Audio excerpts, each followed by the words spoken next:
Okay, so let me show you how to make this really easy hot cookie dough and ice cream. Start by mixing together the butter and the sugar until it's all nice and smooth. Then throw in an egg and some vanilla extract and stir it all through.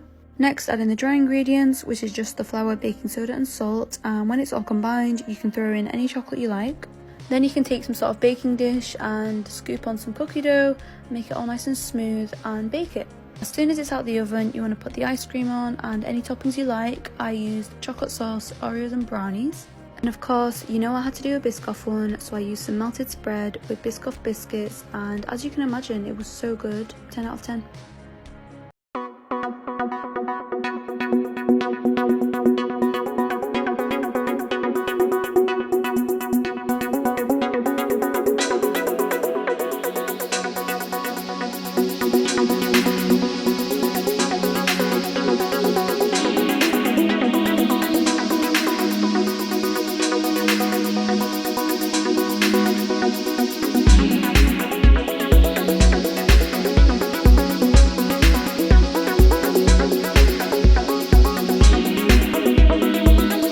Today we are making a chocolate chip cookie in a mug. This is perfect if you're craving some cookies but don't want to make a full batch. 1 tablespoon butter. Melt. 1 tablespoon brown sugar. 1 tablespoon white sugar. Dash of vanilla. Stir. 1 egg yolk. 3 tablespoons flour. 2 tablespoons chocolate chips. Stir. Microwave 1 minute. Top with a pinch of salt. And there's our homemade cookie in a mug. Enjoy. These apple rose tarts are the perfect Mother's Day dessert. Start with 2 apples. Remove the cores. Cut the apple in half. Make super thin cuts on each half horizontally.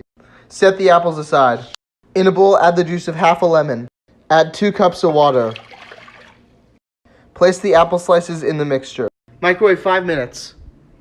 Drain the apples. Roll out your pie dough or puff pastry. Cut dough into rectangles. Drizzle honey on each rectangle. Spread the honey with a pastry brush. Layer on the apple slices. Just like that. Fold the bottom of the dough up. And roll the apple slices up to create a rose. Just like that. Bam! Pop into a cupcake tin and top with cinnamon sugar. Bake at 375 till bam! Today we're making churros with homemade chocolate sauce. You want to begin by grabbing a saucepan and adding 1 cup of water, 1/4 cup of cold unsalted butter chopped up, as well as 1 tablespoon of sugar and a half a teaspoon of salt. You want to let it come to a boil on stovetop and then lower the heat and add 1 cup of flour. With a rubber spatula, fold your mixture until it turns into a nice dough. Add it to your mixer bowl and let it cool for 5 minutes. When your mixture has cooled down, you want to add 1 egg and 1 teaspoon of vanilla extract. Add your mixture to a piping bag and you want to fry on low to medium heat. To develop a nice color, add them to a paper towel to drain the excess oil. Coat them in cinnamon sugar and you're done. Today we're making mozzarella stuffed thyme and oregano pull-apart pinwheels. Probably could have came up with a shorter name for it, but I literally just came up with this recipe this morning. I love how it came out, so this is how you make it. 2 cups of warm water, 2 tablespoons active dry yeast, 4 tablespoons sugar, 3 tablespoons dry milk, and 2 cups of all-purpose flour. Cover it and let it rest for 10 minutes. After 10 minutes, add in a tablespoon of thyme and sesame seeds, a teaspoon and a half of salt, half a cup of olive oil, and 3 more cups of all-purpose flour. Knead your dough for 10 minutes, then add it to a floured surface. And you want to roll out your dough pretty thin. Here I have about 2 cups of mozzarella cheese, and I'm adding 3 tablespoons of olive oil, 1 tablespoon of oregano, and I tossed everything together. Here I'm just brushing butter on my rolled out dough. Added my cheese filling, then rolled it up. It's very similar to the process of making cinnamon rolls. Add your rolls to a prepared baking sheet and brush with egg wash. Bake at 425 for 15 minutes. Cover with tin foil and you want to bake for another 10 to 15 minutes. You know your rolls are done when the bottom of your bread is nice and golden. Serve with tea and you're done. If you're dieting and have a sweet tooth, I got you covered with this 150 calorie per slice banana bread. You want to start off with 4 very ripe bananas, the riper the better. You're going to mash those down and add in 1 egg, 1 tablespoon vanilla extract, 3 tablespoons light brown sugar, 2 tablespoons sugar, 1 teaspoon cinnamon, and mix that all together. Set that to the side and get a cup and a half of whole wheat flour, a teaspoon of baking soda, teaspoon of baking powder, and a half teaspoon of salt. Add your dry mixture into the wet mixture, 2 tablespoons of melted butter, mix together. Spray your bread tins with some nonstick spray, then evenly distribute the bread throughout both pans. Sprinkle with a 1/4 cup of chopped walnuts and bake at 350 for 30 minutes.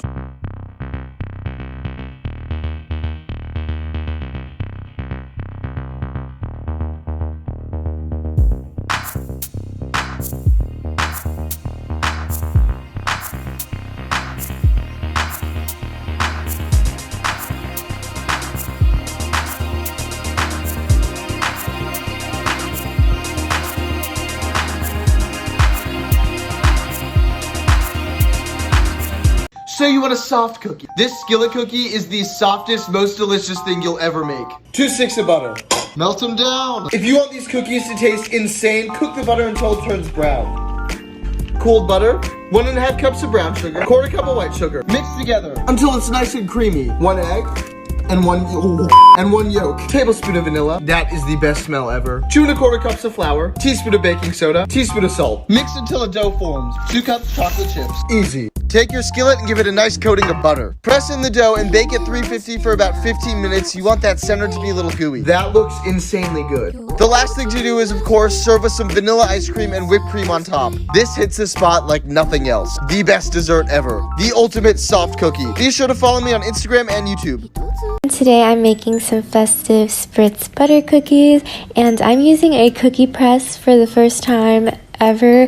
I didn't really know they were a thing, but they are so fun to use, and your cookies come out perfect like every single time. I believe these cookie presses were more popular like 40 or 50 years ago, but don't quote me on that. After I made my dough, I mixed some green food coloring and some red food coloring to make it festive. And here is my cookie press with all of the different disc designs. I like to call it a cookie gun because it like shoots out perfect cookies every single time. I also want to shout out my really cute cookie baking team captain shirt from Redbubble. It just really puts me in the spirit to bake for the holidays. And for the last cookie, I like mixed all the dough colors together and they turned out beautiful. These cookies were honestly just so fun to make and they came out so perfect. These cookies are so easy to make. You don't even need an oven. No oven, no problem. 1 stick butter, 2 cups sugar, 2 tablespoons cocoa, 1/2 cup milk. Put her on the heat. Bring to a rolling boil. Remove from heat. 1/2 cup peanut butter, vanilla. Mix it up. Add 3.5 cups of oats. Oh yeah. Drop spoonfuls on wax paper. You gotta be speedy though. Like so. Oh my gosh. So easy and delicious. Be sure to follow me on Instagram and YouTube. I always get asked to share the chocolate cake and buttercream recipe that I use, so here it is. Start by mixing the butter and the sugar until it's all nice and fluffy, and then you throw in the eggs and then the baking powder, baking soda and salt. And then you make the buttermilk mixture, which is honestly the secret to a super moist cake. I mean, it's not really a secret anymore, but you know. So you mix half of the flour and then you add all of the buttermilk mixture and then you end with the rest of the flour and you divide them into your tins and bake them. Now onto the buttercream. You want to mix the butter until it's nice and smooth and then add in the cocoa powder and the icing sugar. Pour in the double cream with the cooled melted chocolate and then whip it all together and you're done. This recipe does make enough buttercream to fill and ice 3 cakes, so if you don't want that much you can just half it, but that's basically it.